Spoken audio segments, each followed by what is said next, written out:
We travel not to escape life, but so life does not escape us. Traveling has been an integral part of my life since as far back as I can remember, and one of the people that I've gotten to travel with the most over the years is my best friend Renee. And this container actually has a lot of significance to me because this past November, on my 24th birthday, she gave this to me, and she filled it to the brim with some of my favorite things in life: a coffee mug, some chocolates, and really, how can you go wrong with chocolates?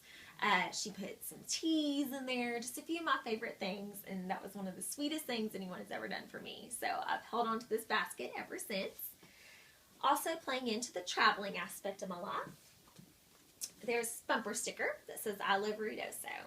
And Ruidoso, New Mexico has been a place of extreme importance to me since I was about 7 months old. I grew up going here every summer. My mother grew up going there as well, and some of the best memories of my life I've created in Ruidoso. And traveling itself, I've gotten to go to a ton of cool places, and so that just is near and dear to my heart, and those are memories that I would not trade for the world. Something else that's very near and dear to me is the relationship I had with my grandmother. And this little wooden bear says, "God danced the day you were born." And my grandmother, Catherine, gave this to me on the day I was born. Imagine that.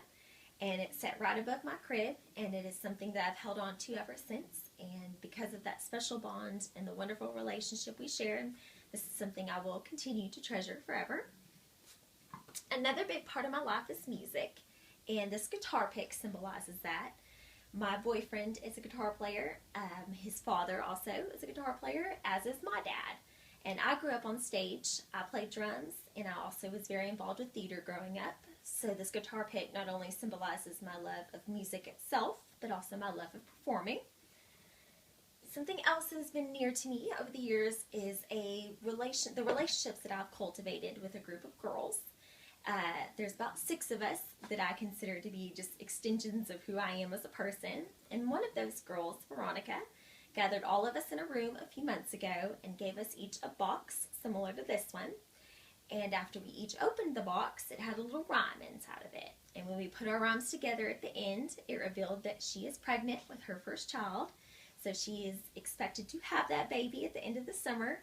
And I'm a very family-oriented person. I love children, and it just meant a lot to me to be there for that moment. And I'm very excited to become an aunt, per se. And lastly, another huge part of my life is writing. And this feeds into the career aspect of my life because I'm a journalism major. I've written almost day in and day out since I was very small. I think the first thing I wrote, I was 5 years old. And if I remember right, it was a ridiculously cheesy Christmas song.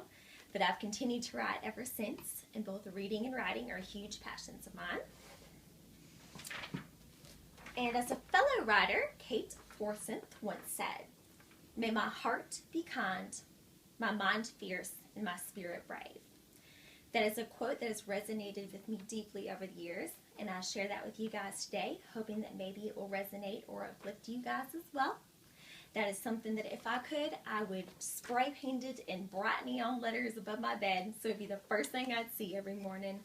I'm a lover of quotes, a lover of writing, and I think a quote like that and something that speaks to you so deeply is definitely something to live by, and hopefully that's what I'm doing.